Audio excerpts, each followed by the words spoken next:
Hi, I'm Katie from What Katie Did, and I'm currently working on a series of videos to show you a little bit behind the scenes at What Katie Did. And I've recently done a video on where we manufacture it and why, and now I'm going to talk to you about manufacturing in England. Now, our head office is based in England, so although we do have an office in the US as well, it's English factories, and English manufacturing is what I know the most about, so that's what I'm going to be talking about today. So, along with the question of why we make overseas, another question we frequently get asked is, why don't we manufacture in England? Now, this is a really easy one to answer.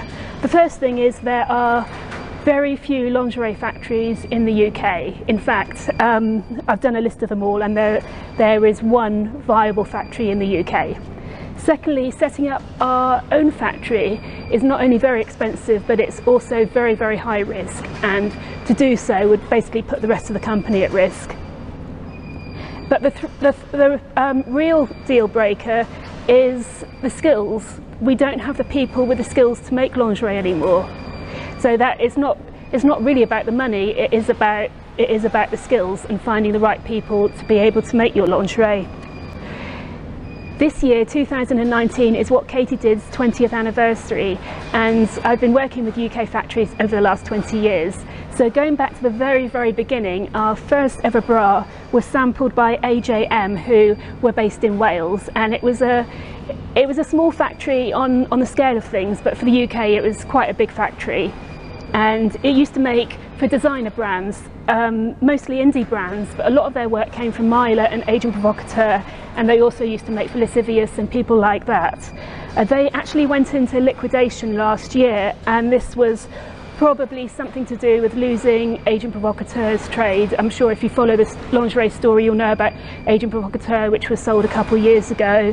Myla went 5, 6, 7 years ago now, although they've recently come back. It's doubtful that they'll be making in the UK. And luxury independent brands, you know, they come and go. They are a lot smaller than you'd ever imagine, so there isn't a guaranteed income from them. When we worked out the costing for manufacturing at AJM, it would work out, the finished piece would be about double what we charge it for pieces manufactured in India, and that's the good news. The bad news is that we'd have to supply all the components, and this is one of our basic satin bras, and I have worked out that it has 14 different components. And the thing is, we're quite happy about manufacturing in India, but we thought it would be nice to do just a couple of ranges in the UK, so it wouldn't be like we were making a huge amounts, which means that sourcing these 14 pieces would be a huge amount of work. So counting them up, we have the hooks and eyes at the back, we have the bra elastic, we have the power mesh, we've got the shoulder strap elastic, we've got the round ring and the adjusters, we have denier lining the satin, we have the actual satin, we have the foam, we have the tape, we have the underwire casing, we have the fortitube and the boning inside the fortitube, and we have the power mesh, so it all builds up, and the bow. So I'd have to source all of those, and if you're making everything in one factory, then it's worthwhile doing, but just for a couple of ranges, it's an awful lot of work, because we actually make a lot less than people think. So when I say the prices would be double, that doesn't include my and our time trying to find everything and sort it all out and make sure it's all okay. In the UK, we have this amazing guy called Butler, and he's got this huge warehouse. Actually, he's got a series of warehouses, and he's been collecting lingerie fabrics. He's been in the lingerie business for years and years and years. We're talking 40, 50 years, not 50 years, he's not that old, but you know, he goes back to when really mass manufacturing was done in the UK, and he knows everything about everything. And he's got fabrics, and you go into the warehouse and you can pick anything you want, and you always find good stuff, and he's got the elastics, and he's got the adjusters, and he's got the rings, and if you're a little indie brand, that's where all the components come from. So that's the easy thing. You can find 80% of what you need from Simon, so he's a saviour. Without someone like Butler in the UK, there would be no lingerie manufacturing in the UK at all. So we still, even though we don't work with AJM, we still use Simon for a lot of our laces and fabrics. So the second factory we worked with made just suspender belts, and after a couple of years, our suspender belts were doing really well, so we asked them to do a power mesh waist cincher for us. And this is where the problem started, because the seams kept on splitting, and I complained, and the factory said it was because our customers were too fat, which is a ridiculous excuse. And I was like, no, it's because your seams are splitting because they're not sewn correctly. And they said to me that it was easier not to work with us in future. So that was them gone. They're no longer in business, and that's no big surprise. Third factory is Silkstones, which is a tiny factory in Nottingham. And we've been working with them for several years now. And they make our Liz collection and our Dixie girdles. And we get on really well with them, but to keep the prices affordable, we do have to work with very simple designs. Like if you look at Liz, they're a lot more simpler than the designs we make in India. They don't have the capacity to make really complicated designs. Not only would it be very expensive, but the skills that the factory workers have, they're used to making the designs that we produce, and they're used to producing simple designs, so it's basically a different skill set would be required, and a lot of learning and a lot of investment in their time to do that. Number 4, we had until last year we were working with an English loungewear company which were making our 1930s pyjamas and robes, and we were fired by them for not selling enough product. And the problem with that is, although they're used to making simple pyjamas and everything, and they're used to making loungewear, and we thought it's going to be great, it turns out that our products were constructed different to the way their products are constructed. So every time we placed an order, basically their seamstresses would have to start again and learn how to do the job. So they never actually got the speed up to make enough profit to make it worthwhile for them. So they're out the window too, and really that is it. You'll find the odd facility making suspender belts, whether they're actually made in a little factory. When I say a little factory, I mean, you know, a couple of people, whether they're actually made in a little factory or whether they're made, you know, by home workers, I don't know, but we're talking like 1 or 2 people. So that is basically, there are no factories. There are in fact one factory who can do a small amount of very basic items, and you know, we're already working with them. So the second question is, why don't we set up our own factory? And there's a huge risk in setting up your own factory.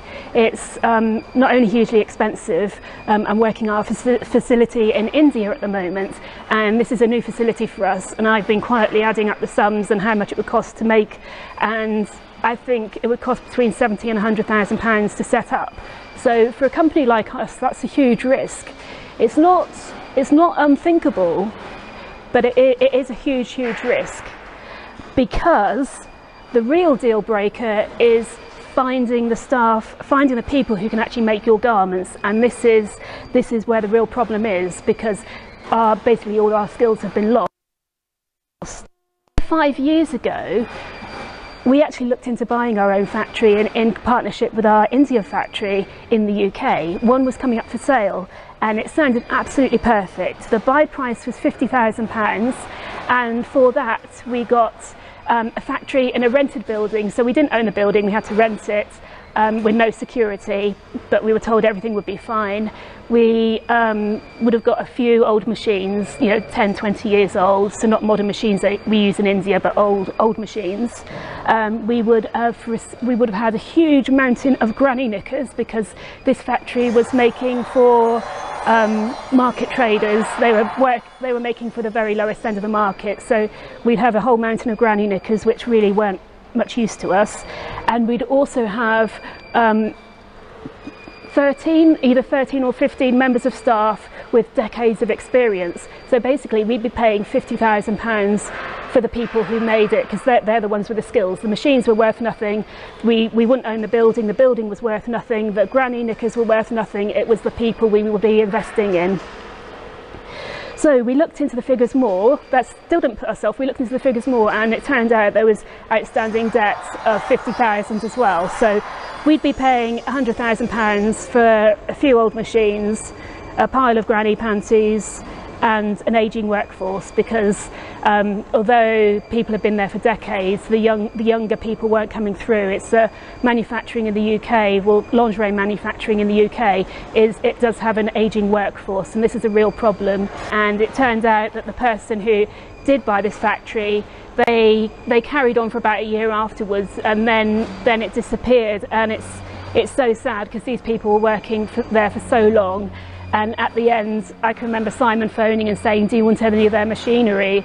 And really, the machines you can pick up on eBay, the machines are worth nothing. It's the people who are making the garments who are the important thing. So that's where we are, really. That is the state of manufacturing in the UK.